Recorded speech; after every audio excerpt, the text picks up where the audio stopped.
Okay, I'm ready to call the meeting to order. Can we have a roll call, please? Rosales, Here. Schwartz. Here. Hartke, Here. Kibler, Here. Maxwell, Here. Quisenberry, Here. James. Here. Next, I need approval of addenda, which I don't think there are any. So moved. Second. Okay, we've got a motion. Any discussion? Hearing none, all in favor, aye. Aye. Any opposed? Same sign. Passes. Next, we need a motion for approval of the minutes. So moved. Second. Okay, we got a motion and a second. Any discussion? I've got one on line 56. At least 80% of the facility is damaged instead of damages.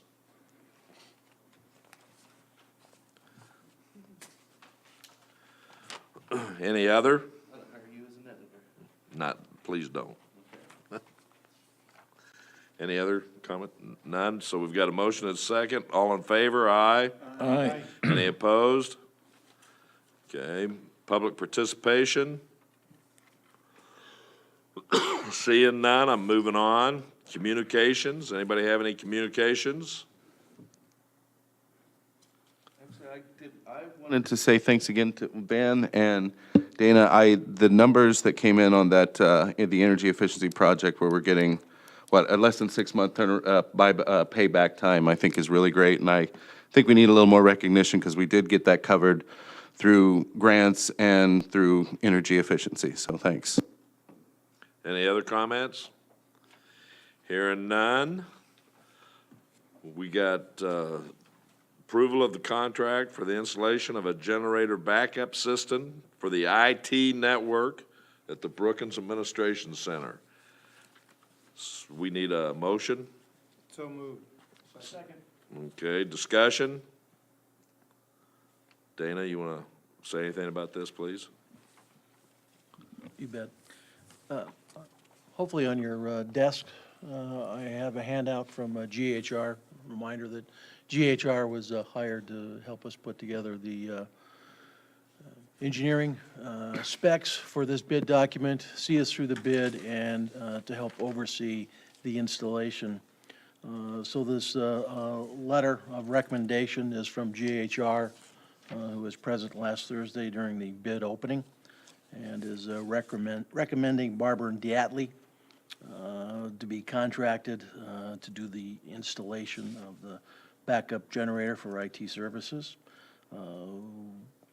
Price $79,000. GHR estimated prior to the bid at $102,000. That also included several contingency items, bid contingency, construction contingency. So it's a good, fair bid. It's a good price. Second and third page, you can see the actual prices and who bid.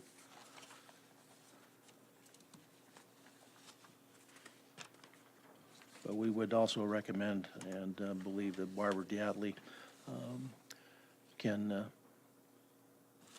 purchase and install this generator for us and get it done in a timely manner. Any other discussion? Gary?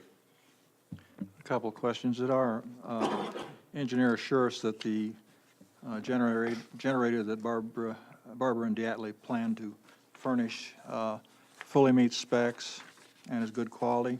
Yes, sir. And also, are we going to pour a pad to put that on? Is that part of this deal? Yes, we are. The pad actually, one of the reasons that the price came down slightly from their 102 estimate is instead of locating it on the west side of the building out here, we're actually going to put it in the courtyard over here, closer to the electric panels, closer to a gas line. So savings, great savings actually in running pipe for gas line and running electric wire. Any other discussion? Dana, were the criteria that you chose specifically for Barber and Diatley strictly on price, or were there other considerations as well? It was strictly on price. All companies had to bid the same thing. The generator was spec'd, all of the wire, conduit, everything was spec'd for this job. So really, it's interpreting what's on the specs, and then each company submitting a fair price, what they felt they could do the job for with their overhead and profit built in. So feel like that what we got was a terrific price.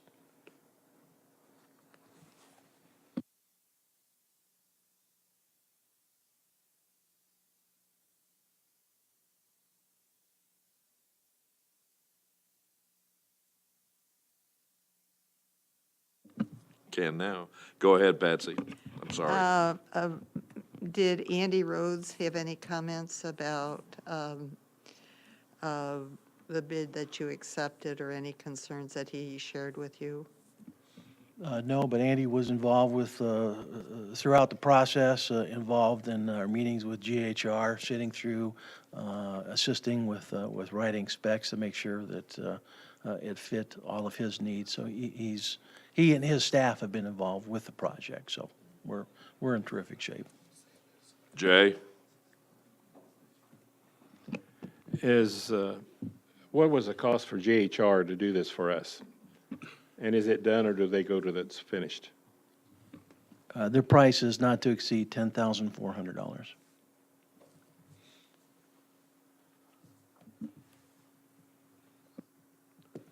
No more questions? We have a motion and a second. All in favor? Aye. Aye. Any opposed? Motion carries. Next one is approval of fiscal year 2015 capital facilities recommendations. Dana? Contained in the document that was sent out to you is a note from Van detailing our 2015 capital asset requests. The majority of the items obviously are replacing mechanical here at Brookins.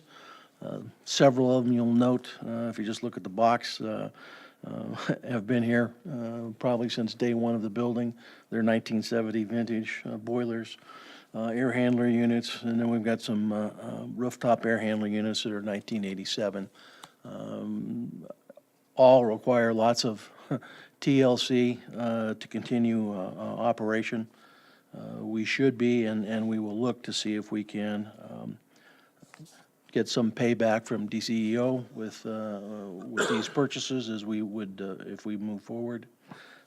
In addition to that, included in this is some amount, it's listed at 267,000, excuse me, 252,000, to work on precast problems at the satellite jail that have been discussed before.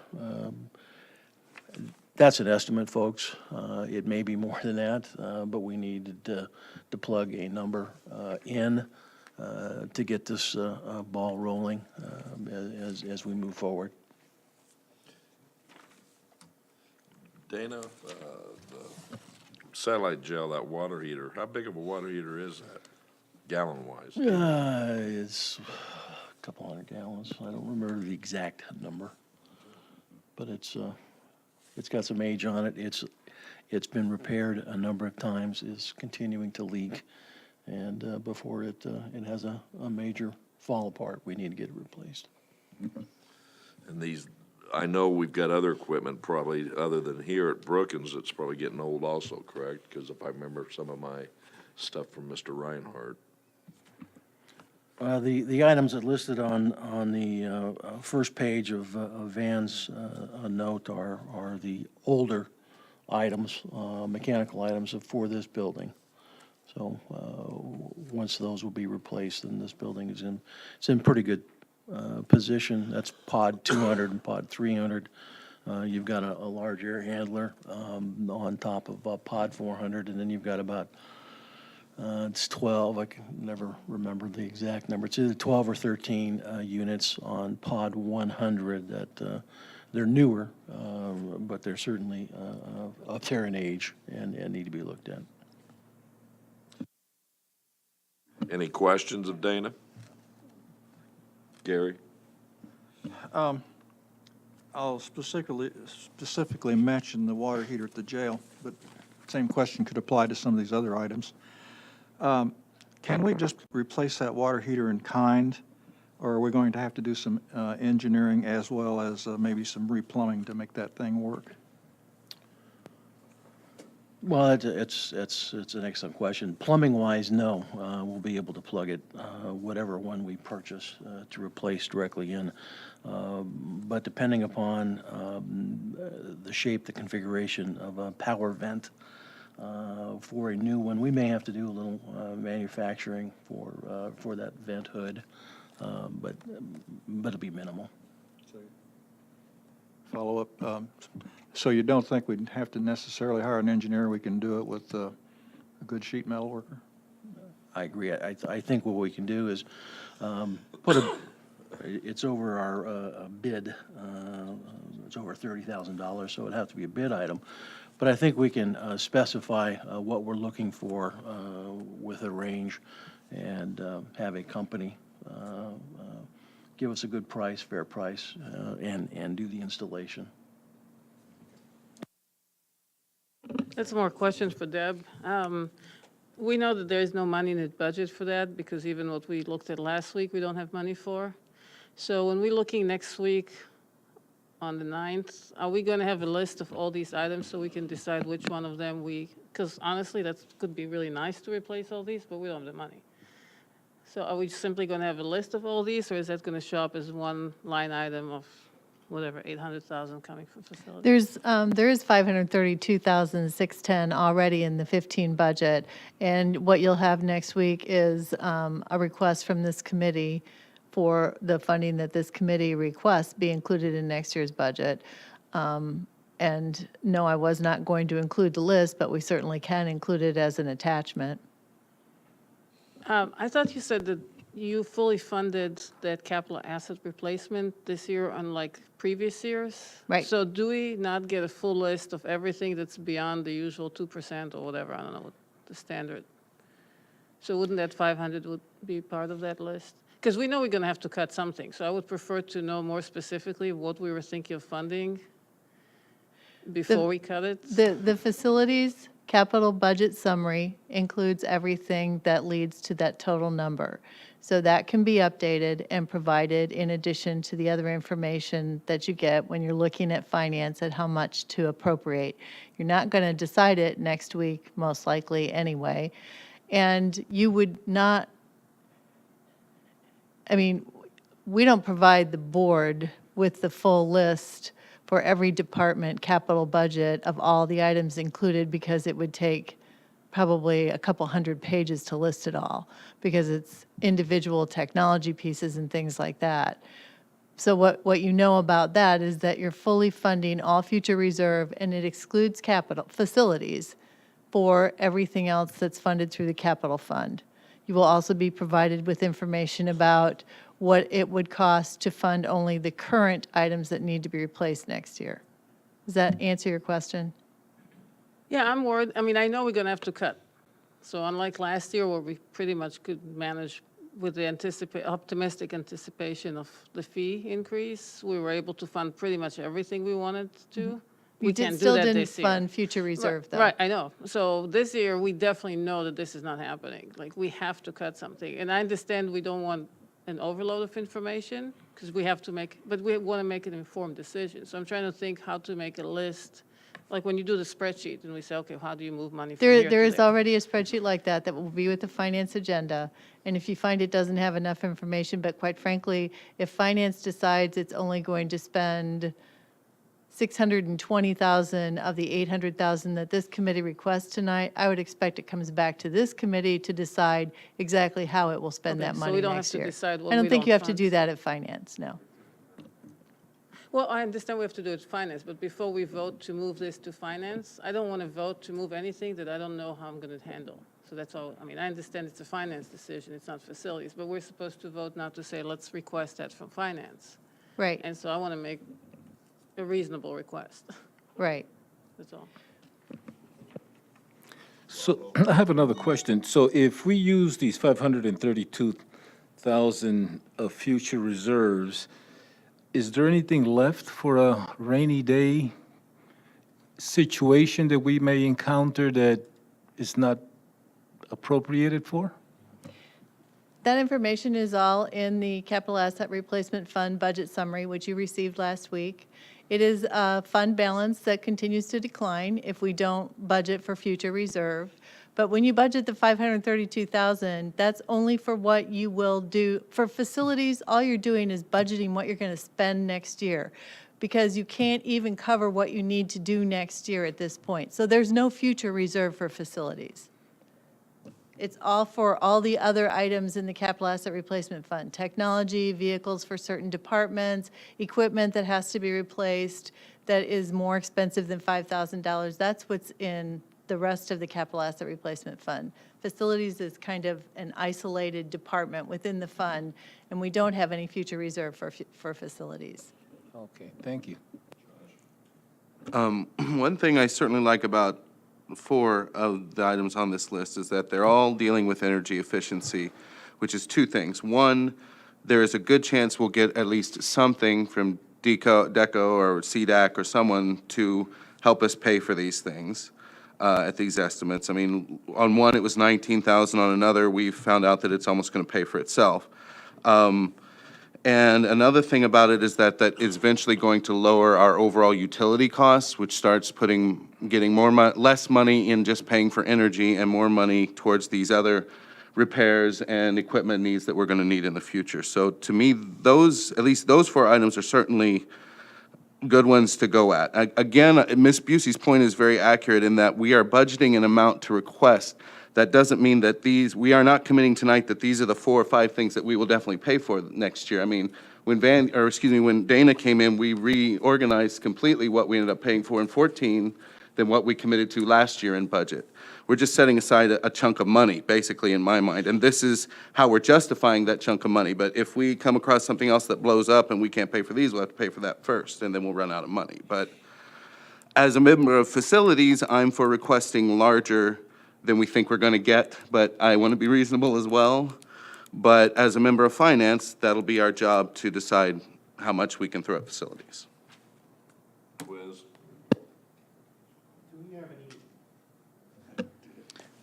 Dana, do we have any projections on what kind of savings we would have on energy costs in the old courthouse building once those windows are replaced? Not yet, but we hope to Okay. in the near future. Thank you. I guess I would just, Rachel, I think what you were trying to say is we have such a big list, what are the most important things and how do we cover them, correct? And I always worry about that too, because when I'm looking at these, like let's take that satellite jail, for instance, if the water heater would go down next month, it's got to be fixed. There's no 2 ways about it. So to have money there, then it would go to that, and Josh was correct when he said last year we were going to do certain roofing jobs, but they got shoved back because we had some other jobs come up, such as the chillers. I couldn't think of the word. Thank you. My head's plugged. But anyway, so things like that come up, but the sad thing is, as old as this stuff is, I don't mind asking for more money. You heard what I've said, and it's in the minutes. There's other areas we can cut or make a moratorium for a while, but my problem in my mind is the longer you let things progress, other things happen. And like Dana was saying with that water heater, the new technology is you have a power vent that vents to the outside. It's no longer vented up through a chimney and what have you. That all takes money, takes time to install and, to configure it. So I'm hoping that the finance committee and everybody really looks at it and says, we've let the buildings go, and somehow we'll have to look at the whole list and say, what's priority? But we keep pushing them roofs back, and someday we're going to wake up and there's going to be people with buckets screaming, we need our roof fixed. And you can go up and patch only so much. So let's, because we got problems at the old nursing home and some other roofs, if I remember correct. We do have some issues with roofs. We do have some leaks that have been repaired on a number of occasions. We are currently putting together a review of all of our roofs and all of our buildings. I would say the worst roof that we have currently is at the sheriff's downtown jail. It leaks badly at about every rainstorm, including this morning's, that we're going to have to get up and try and find the leak tomorrow. So, but at this time, and we supplied that price estimate for not repairing, but for replacing that at almost 350,000.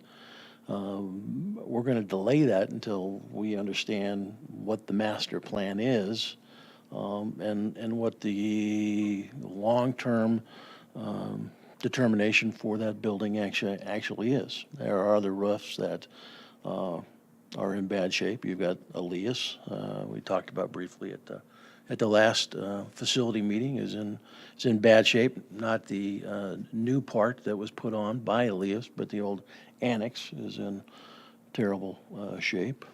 This roof here, actually, for its age, is in pretty decent shape. We have a leak occasionally here, but JDC is only 14 years old.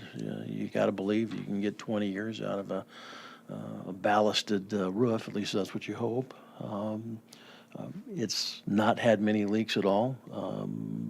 Sheriff's garage is probably next one. It's an aluminum roof, but that's a couple years down the road yet. So, but we are putting together kind of a comprehensive review of where we're at with all of our roofs and in price estimates. So as we put this plan together, we'll be able to see what's going to come due in what year. And it'll be driven by what we think is going to go bad first, which is basically what you've got in front of you here. These are our top items that we think are in desperate need of being replaced due to their age and the amount of time that we're spending repairing them, trying to make them function for whether it's winter or summer or in between. I think Alan Reinhardt, and I'd have to look back at my notes, did provide us something on roofs at one time, a study he had done of the age and when they were replaced and stuff like that. Am I not correct? It was a very cursory study, and Dana is actually working on a much more comprehensive study with truer estimates that is just not ready at this point, but will be. Thank you. Yeah, I just want the board, though, or this committee to be aware of that, because when a roof leaks, you can get a lot of damage to your interior walls and a bunch of other stuff, and then it ends up costing you more down the road. And I guess I would just say on the downtown jail, once we get that study back and start moving on that could be a 3 to 5 year project or longer, so you got to be mindful of that roof. Thank you. Any other comments? Do our core buildings in the basin, do we get any water down there? I saw some buckets last time we visited. I'm sorry, in what building? The court building? Courthouse. Well, the courthouse where the evidence is and where the old archives are as well. From time to time, we'll have a leak down there, but it's been mechanical equipment. There have been some leaks on the third floor that we've addressed. There are roughly a dozen windows that are leaking badly at every rainstorm. That's part of the window replacement project that we're looking at. But most of the leaks that have occurred in the courthouse are due to mechanical equipment, whether it's a drain that's plugged, evaporation drain that's plugged, and then the pan fills up with water, and then that water's got to go someplace, causing a leak. It's in fairly good shape. That building's 10 and a half, 11 years old. So the evidence in the archive files are safe then, and they're dry? Yes. With yes, the humidifiers? Yes, as long as we make sure that we take care of our mechanical equipment. Now, at the sheriff's office, we had a problem this morning with his one of his evidence rooms over there, and then fortunately, most of his evidence is stored in containers and was safeguarded, but we need to take care of that.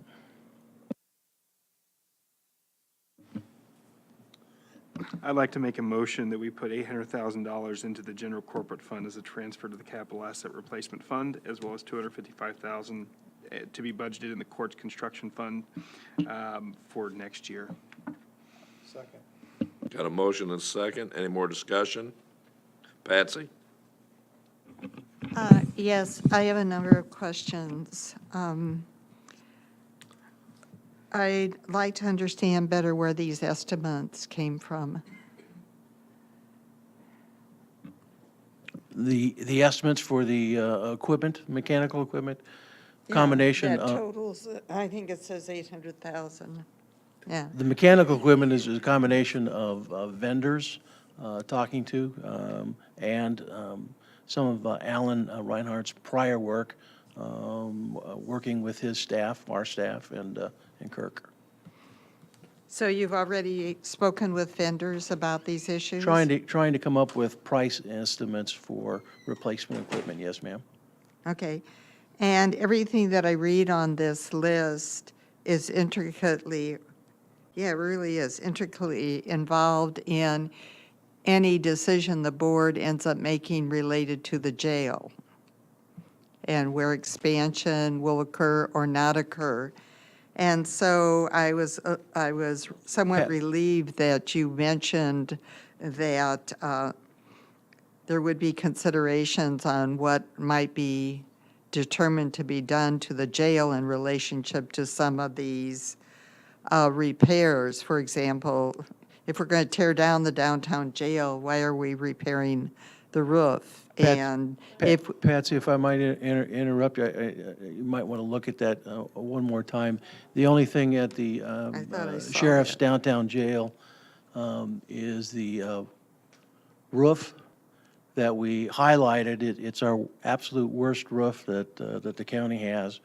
And what we've said, we've given a price estimate for replacement, but are stating that we're going to hold off until the master plan Okay. is completed. But the remainder of the items are for Brookins okay, and the satellite jail. and the satellite jail, yes, ma'am. Well, it seems that we're moving toward any expansion to be done on the satellite jail. So one of the things in a design of the satellite jail, it may be zoned, and a water heater that's purchased now may not work into a long-term design of the satellite jail. So I'm a little concerned, not that these eventually get done, I'm concerned about the timing and the timing of this in relationship to the decisions that would get done on any jail expansions. Sure. The master plan is ongoing and it's not completed yet. You are absolutely correct. But I've got to believe, and I'm sure that the sheriff can chime in, you're not going to see a removal of current showers, washroom locations in the existing facility. The only thing that, to my knowledge, has been discussed is possibly an addition to the facility. And so this water heater would only be servicing what is in existence today and what would continue to be in existence. Okay. The other items that you spoke about, the cracking is certainly a serious issue that needs some discussion and some direction for, because we're getting water that's penetrating the precast panels and doing some damage. How much? We'll have to have engineering company or experts tell us, but how that water is getting in needs to be determined fairly quickly. The other items that are on the list are the seal in between each of the precast panels. Those have completely gone bad. The building's 18 years old. We've talked a little bit about it before, that polyurethane material that keeps the water out between the two seals or between the two panels. It's aged dramatically. It's cracked. It's very brittle and porous now. So those need to be replaced, but also not just the satellite, but also at the JDC, which is included in the body of the document. Okay, and then to Rachel's concern, but I assume other people's concern, I hope as we move along on the budget discussions, that we can look at the budget from a total perspective to see if there aren't other places where monies can be shifted around to help with some of these facility costs, because the motion is way overshot to what we have in the way of money to do this. It's Finance Committee business. I just want to reaffirm kind of the point. I remember making this point last year. I think I've already made it kind of in this meeting. We're setting up a budget as estimate. This list of projects are potential projects. None of them are being confirmed to by passing this list of recommendations. Each one will come before us in the board next year, where everyone will have an opportunity to decide if this is what we want to do and go through the process of RFP and all of that again. So this is, again, just a guesstimate of what we're going to need. I am with everybody else that it's probably short and we'll probably run into other things in the meantime we're going to have to fix. But at the time, I think that this is a good list. I think it moves forward recognizing the priorities of everyone on this facilities committee and the people of this county, and I certainly hope we can move forward and vote on it shortly.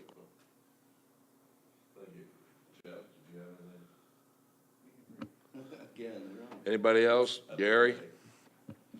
Don't know whether this is germane, but I'm going to say that I have reread this memo on that Van sent out, and I think he lays out a pretty good roadmap for us to follow with regard to the what we need to do at the satellite jail. Excuse me, Gary.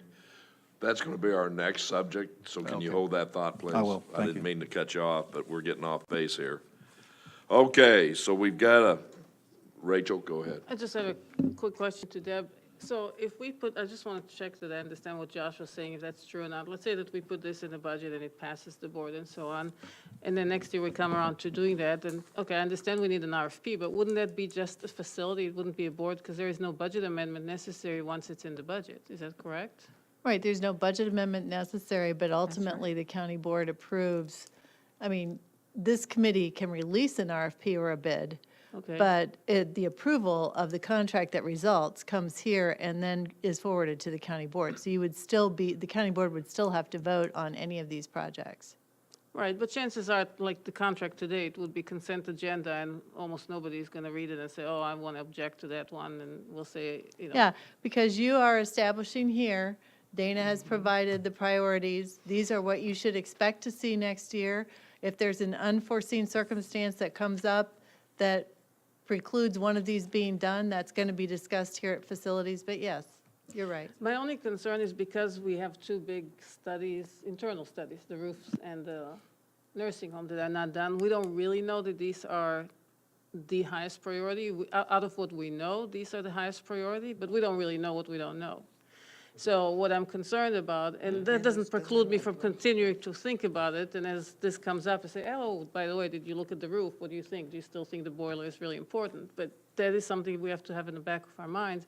And once it goes into the budget, everybody like, oh, yeah, it's in the budget. Yeah, we don't need an amendment. Yeah, remember we talked about it? Yeah, it's the same thing.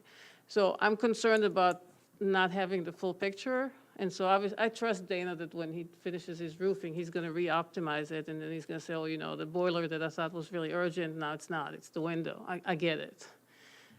But somehow, once you put it, I understand the need to save something beyond just saying, let's put 800,000, and then we'll use it on the best thing. But I would have almost preferred to say, okay, here's why we need 800. Okay, you see it? Now that you see it, let's take away the details and put 800,000, and then use them as the time comes up on the best thing and the most urgent at the time. Well, I would, if you looked at this year's budget for capital asset replacement facilities, budget 105059, you'll see that the list there is very different than what you've ultimately done. Because I think this is always a work in progress until maybe 3 years from now, when we actually have a really good capital improvement plan for all of our facilities, and we've all signed off on it and we agree on it. And even then, there's probably still some volatility to it because things happen that you don't anticipate. But I think this is just a way of documenting, at this point in time, of setting the budget, these are determined to be the highest priorities. I think absolutely Dana would bring back to you a reprioritization if in fact something that's not on this list came up that needed to be done next year. And he's not just going to plow ahead and do what's on this list and ignore something that's more critical. Answer your question. Yeah, I understand that. I'm just saying there is a blessing and a curse in putting things into the budget as items, because in one way you explain where the number comes from, and another way you're semi-committed to that. I get it, you're not really committed, but you're more committed than if there was 800,000 and we just went after the most important project without any, what notions we had based on our partial information. But I understand that's how the process works, so it's not like I can change it. I'm just concerned, so. Anybody else? Quiz?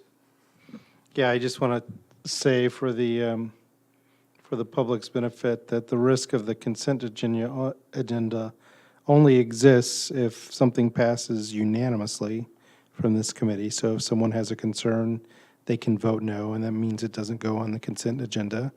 And of course, at every county board meeting, the consent agenda is just that. You have to consent to it being, everything being included in it.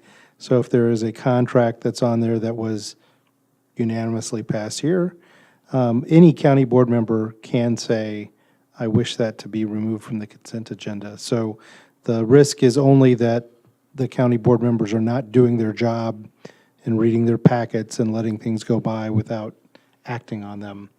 So Deb? Yeah, and I would just add that the reason designation of items to be placed on the consent agenda is on every committee agenda is just for that reason. Even if it's unanimous, as if you as a committee decide you don't want it on the consent agenda, you can decide here that it doesn't go on the consent agenda.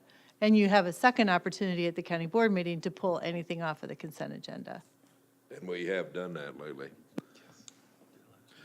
Okay, so getting back, we have a motion and a second. All in favor, aye? Aye. Any opposed, same sign? Motion carries. Next is the big one, is discussion of the satellite jail. And before you begin, Dana, if I may, I went back and I've reread the scope of services and everything that we put out. And I've got to say, my mindset was telling me that we were going to get this study telling us exactly what our building's worth is at this time, meaning the mechanicals, the condition of the overall building, and that wasn't in there. So I got to take some blame for that because I really thought it was. But I will say, once we sit down and we're negotiating the scope of services, we did discuss some of the items, but they were not in depth. I guess my mind was telling me, because you're overjoyed that finally something's going to be done, my mind was telling me that, you know, we're going to get this big study, and it's going to tell us everything we need to know, the life of the building and all that. They're definitely going to tell us the life of the mechanicals and the wiring and some of the other things. But as far as the building envelope, they're going to give us what I would call not a technical assessment. They're going to give us an overview based on what they see and maybe doing a little extra there. But it's not going to be as in-depth as I first thought it was going to be. And so I just want to say that was an error on my part. Now you got it. Who do you want to talk to? The sheriff? Go ahead, Sheriff. I'm assuming that when we get recommendations from the master plan, they're going to take into account John's study and also Howard's study. They may very well recommend exactly what John said to do, and you guys may decide we really need to do that before we put any more money into it. I mean, it could very well work out that way, but from my point of view, I think you need to wait and see what they say before you make a decision. The building's not in danger of falling down. I am very comfortable with what Howard had to say. We can wait and not go off half-cocked on this thing.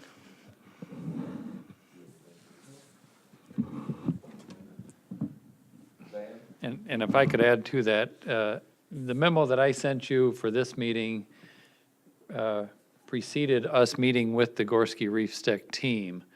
And so, and as the sheriff just pointed out, they have both reports. They have both engineering studies that were done on the precast panels, and they will include recommendations in their report as to how we go forward. So in the memo that you had for today's meeting that laid out that process for the future, we may not need the third bullet point, which was the RFP or RFQ, excuse me, for engineering services, depending on what they provide for us in their recommendations, but they are definitely going to recommend the way to seal the exterior of the facility. And it's depending on what they recommend on the engineering study, whether or not we'll have to go out for an RFQ to determine exactly what the potential problems might be. Hey, that's one thing that I was gonna bring up, Van, is that based on what we saw and based on what Dana's been talking about, that whatever they come back with, this committee and/or the full board, if we don't get into time for the committee, really needs to look at getting, we probably won't get it done this winter. That's the sad thing. But we really need to look at doing something to stop as much penetration of that water as we can. Absolutely, and that's, you know, that's why we ended up where we're at, is because we were trying to move very quickly and actually get those panel seams sealed prior to winter, which is why we launched into this in the first place. And then when we found out the seriousness or potential seriousness of the cracks, we had to take a step back. And with the second engineering report, one of the things, and I would recommend you go back and read both reports again. Both reports tell you that if you really want to know what's going on, you have to do some destructive testing and material testing. We have opinions. We have an architect hired looking at this that is going to include this in their report also. And so at this point in time, there's not enough time to get anything done before winter. So unfortunately, we're going to go through another winter with the seams and cracks in the condition they're in at this point. So we're going to have a little more deterioration. But we will have a path forward as the master plan comes out. We'll know exactly the steps we need to take to get this taken care of. That's our hope anyway. And any other questions? Jay? I really hate to do this to you, but I've got to ask. I'm still a little concerned about your use of comprehensive. Now, you just indicated that you were going to give us a comprehensive view of all of our old potential problems. And I need to know that comprehensive means all-inclusive. I don't want a jury pick that, well, we look at the roof, but we didn't look at the foundation, or we looked at the windows and we didn't look at if we're going to go to all of that trouble. I happen to think that's a great idea, by the way. I'm not arguing that.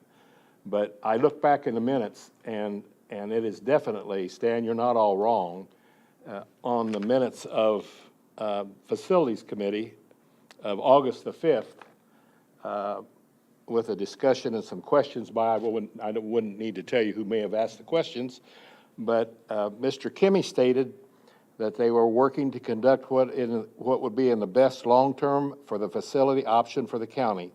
And involves the quality of space, environment, and inmates live, and so forth and so on.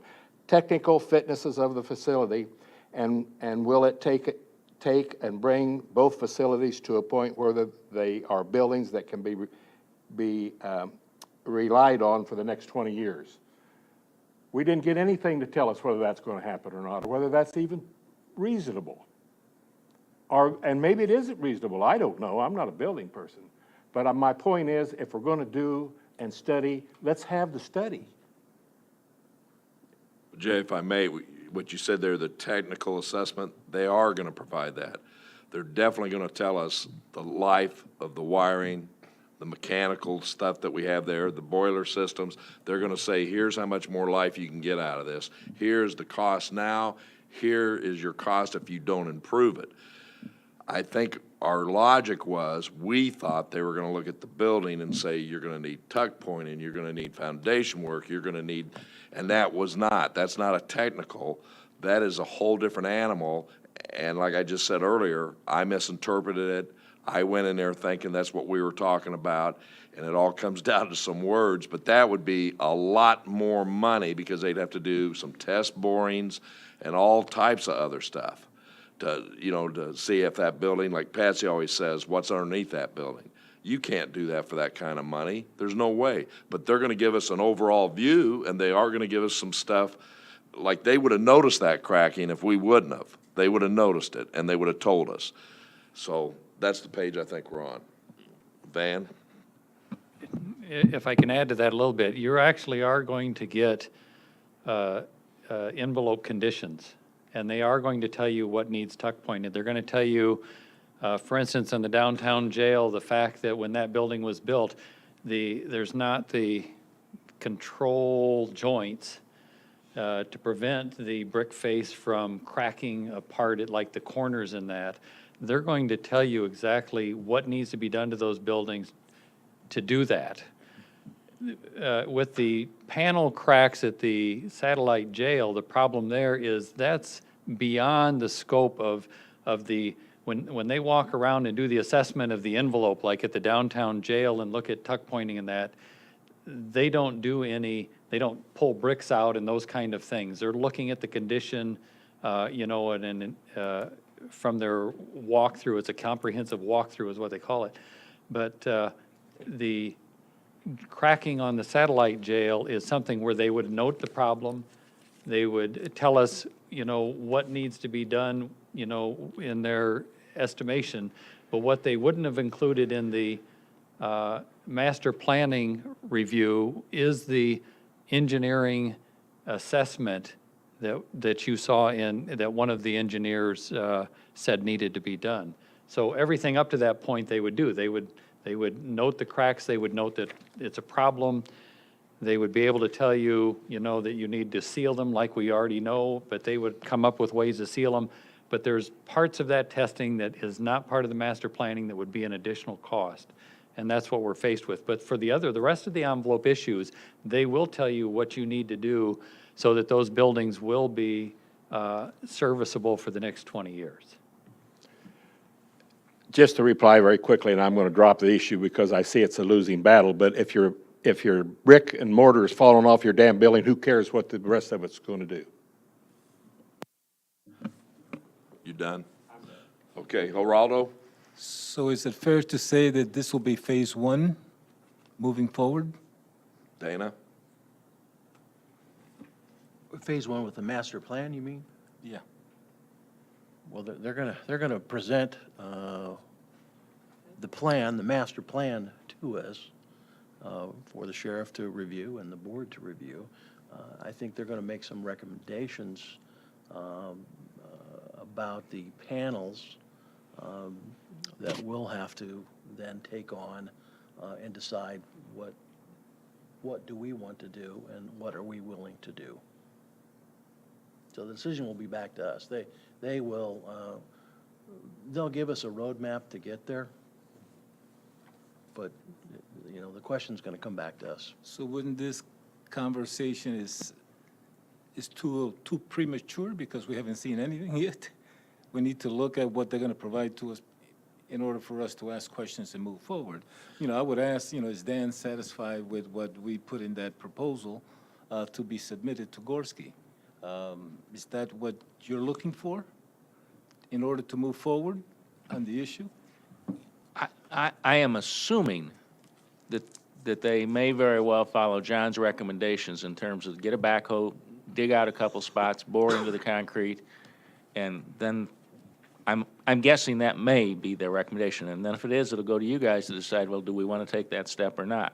Now, if obviously, if they come back and they say, Howard, the second engineer is absolutely right, don't worry about it, then you may decide, well, we're just going to go ahead. But yeah, you're right. I don't think you need to make a decision tonight what to do. I think it's prudent to wait until we get the architect and the engineers that are working on the master plan to get their input now that they've had these two studies. Yeah, because I saw phase two as any new, in addition to what you didn't put on the first request, would be an additional cost, and it would be a different phase than the initial phase that was requested, because this one was more an overview, not a comprehensive, which I thought it would be more comprehensive, but I wasn't reading that on the proposal. Well, if I may, Geraldo, regardless of how that master plan comes back, keep in mind that sometime next year, those seams and some of them cracks are going to need some work. And I think we don't want to get off the beaten path and say, well, but if we're going to add on, that add-on may take a while to occur, and you can't let that building just keep deteriorating. But it's just, it was an oversight when I looked at everything. And I take some of the blame for that. We all read it, we all sat in on the meetings, but it's, when I re-looked at it, it's a master plan to let the sheriff know where his growth's gonna be, what his needs may or may not be, and what are the best options for those. And that's where the master planning comes in. The other was just in there as a technical assessment on things. And then if you read through the rest of the scope of service, which we cut out, D and E and I forget what other, that got into more of the schematics and other things like that. But we cut that out depending on this master plan and telling us what we need, because nobody knew. So I hope that answers your question. Yeah, and I had one more Yes, sir. comment. Coming back to Quisenberry's analogy, that if we do fix these cracks on a wall that potentially will be knocked down in the future to add something on to the satellite, would that be throwing good money after bad? Well, if I read Mr. Anderson's report right, we won't do that. If they tell us this wall is the one we're gonna have to open up, Okay. we're gonna wait till they open up that wall and test that wall. But the other walls will be done, and what we'll do there, we'll hang up some blue tarps. Any other questions? Blue tarps. Patsy?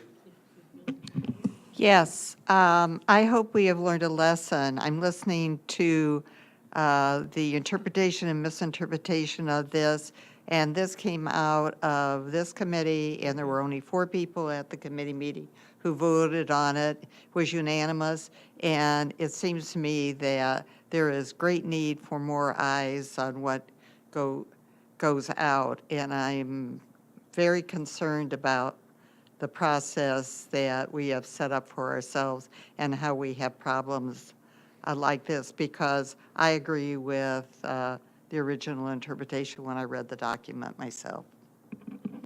And I would respond, Patsy, you're absolutely right, and Jay and I have had discussion on this. It comes down to words and what one thinks, and instead of asking the right questions. So that comes back to us. And as someone more famous than me once said, what does what mean? Any other discussion? Oh, any other discussion? Hearing none? So I guess we're just gonna take this as discussion, and we talked about it, and when something comes in, we'll look at it again. Am I correct? Okay. So moving on, we're down to the Facilities Director report. Dana? Thanks, Dan. First up is the Brookings Administration Center, energy efficiency. Just a quick update.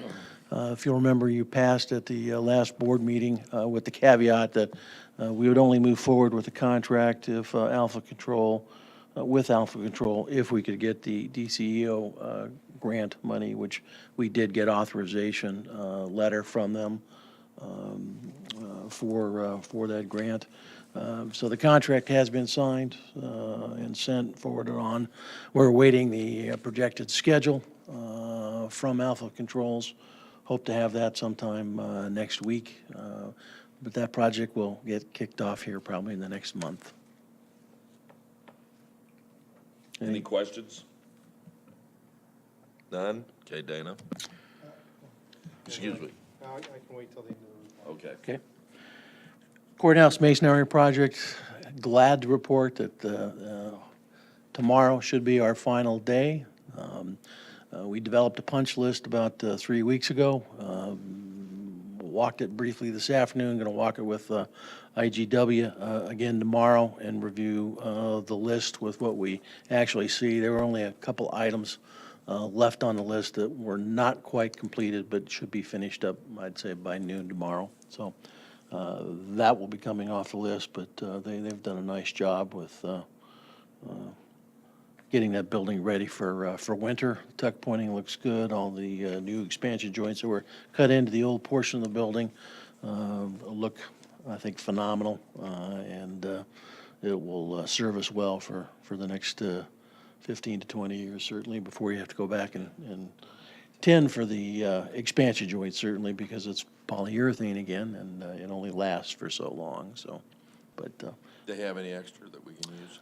no, unfortunately. Well, thought I'd ask. Any questions on that? I do have a question on the courthouse, Dana, while we're on it. The windows, and I know they're gonna be in the budget, but I just want to make sure that when we're talking about these thermal pane windows, Thermal pane, thermal frame. yeah, that no matter when you put them in or whatever, and most, I think, commercial, they only give you a year to 5 years warranty. And the News Gazette wrote an article years ago that I give all the people I come in contact with. I don't think Tom wrote it, but someone did. And it flat out says in our weather, when you have the extreme heat that some generate inside and the extreme cold, that no matter how new that window is, there's a possibility that sill in between, the gas sill, or they used to use crystal sills, are gonna fail. So just because they're new, I don't want folks calling Dana and saying, well, we just put them in, how come we don't have them for 25 years? Because they can fail a year later, or even sooner. But I just wanted to point that out. That is true, but most of the good manufacturers, as well as the installers will give you a very good warranty. To my knowledge, I've not seen every window in the new portion of the building, but to my knowledge, none of them have failed to date after 10 years, and these are the same windows we will be putting into the old part of the building. Okay, I just wanted to bring that up while we're on the courthouse, thank you. And then, any other questions on that? Okay, parking lot? Just a quick update on the parking lot. I know that several of you couldn't make it into the parking lot at the last board meeting. Apologize for that, but the oil that was placed in the cracks just had not had a chance to cure enough with the heat for the day, and we didn't want you driving off with it wrapping around your tires. So apologize for the inconvenience of having to hoof it a little further. We've completed about 60% of the work to the two lots to the north. We dug up quite a bit of square footage of asphalt. I can't give you the exact now because I don't have that in front of me today. But we did find that the lower level was in fairly good shape. Keep in mind, asphalt's poured in two levels, a 2-inch level on top of rock base, and then usually another 2-inch level on top of that. It was in pretty good shape. We've got some water seeping into the upper lot close to the Putman room that eventually is going to cause us to have a larger project and put in some drains at some point, but that's down the road. New asphalt's been put back where we took out. I think we're trying to schedule towards the end of this month of September, around the 24th through the 26th, the resealing, trying to avoid as many meetings as possible, and some of the other functions that folks have within the building, paying taxes is kind of a priority. LIHEAP and some of the other folks who come to the building. So we're going to try and work around that and schedule something towards the end of the month.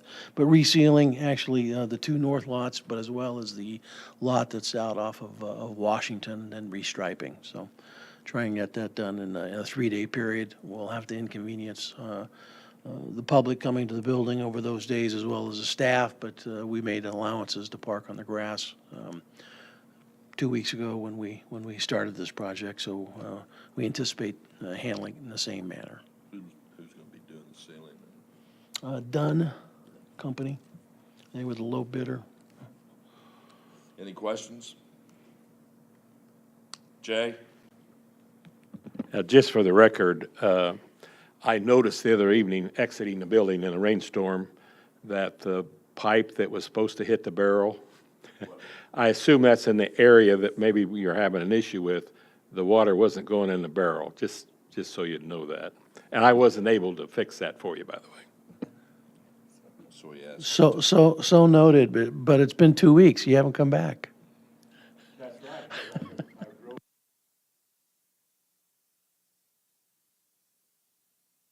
right. Unrelated question for the director's report. Any update on the Illinois Green Business Assessment?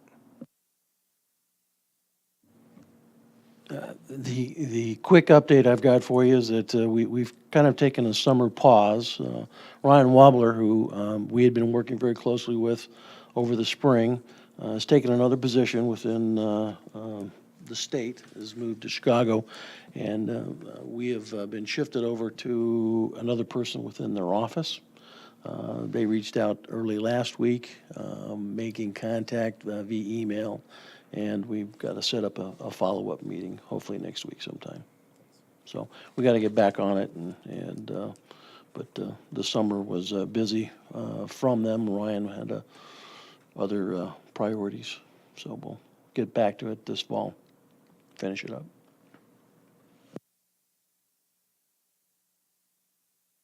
Yes, perhaps I should have made a comment when we were on number 9, discussion of the satellite jail.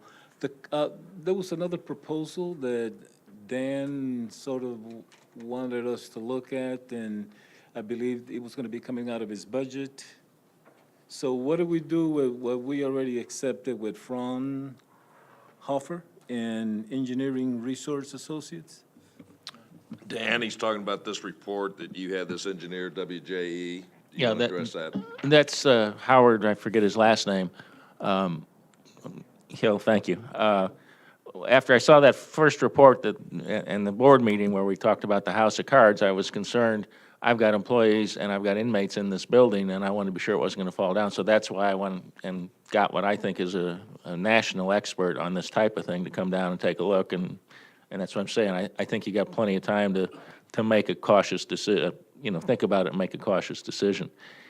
I may be out of line, but if you don't mind, Chair, I don't think you guys should criticize yourselves. I think you did a fine job awarding that first contract to get a good, thorough walkthrough. That's what I would do if I was a homeowner. If somebody come into me and said, I'm going to charge an extra $50,000 or $100,000, why is that, Mr. Engineer? Well, because I might have to take down your wall, or I might have to dig out your foundation. I, as a homeowner, would say, well, I'm not going to pay you for what you might have to do. You come back to me. I think you guys the whole board did a fine job with that. For what it's worth, I don't think you should criticize yourselves at all. Well, thank you, Dan, but Jay was calling me every night, and I finally had to hang up. I had to do something. Well, he's got to find somebody to pick on. If not me, it better you. So what you're indicating is that we're going to put the brakes on this till we get the Gorski master plan and then revisit this issue, or it's going to come out of your budget and you're going to move forward on it? No. I don't have that kind of, I paid for the engineer to come down, and by the way, I think it was Okay, I know there was some 55 or money involved. 6,000. But once you get that, and once you get the master plan recommendations, then you need to sit down and decide, are we going to do some destructive testing or not? Okay. But that, no, I don't have $40,000 or $50,000 laying around to do that. Okay, Any other questions? thank you. Okay, other business? I don't have any other business. Does anybody else? Gary? This is questions for Dana, and maybe he has not the answer, and he may have addressed it somewhat today. But do you have any idea when we might get that report back on what we need to do at the nursing home?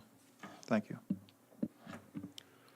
The report you spoke about is GHR.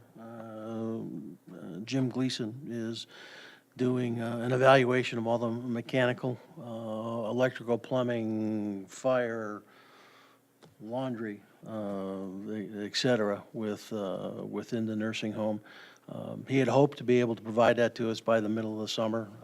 He is not. It's an extensive report, and basically he's got everything kind of down on paper, and one of the things that we asked of him to provide was cost estimates, so that we would know what we're talking about if we need to replace a boiler or rerouting the laundry lint.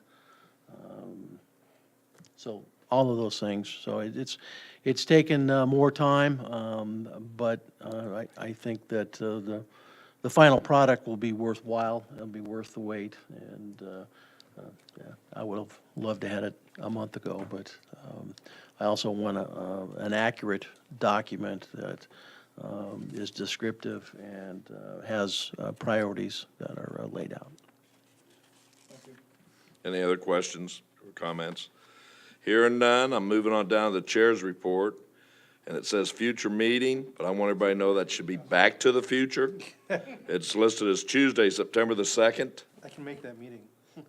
I'll be there for sure. Any idea when that might be? October 7th. There you go. So it'll be October 7th at 6 PM, and Harkey's going to bring donuts that night. And then we're going to have a semi-annual review of closed session minutes. We don't have any, so that's not needed. No, actually, you do, and the recommendation is to maintain what is closed as closed, if you could have We that need a motion. motion. I move that we keep our closed minutes closed under recommendation, I assume from the state's attorney's office. Second. We have a motion and second. Any discussion? Hearing none, all those in favor, aye. Aye. Those opposed, motion carries. And then designation of items to be placed on the consent agenda. I'm going to say 7 and 8, but I'm sure I'm wrong. 8 is actually going to finance, not the county board. Okay. So 7 is the only item that So you have 7. for county board. I was very close. And then I'm going to just declare us adjourned. Thanks.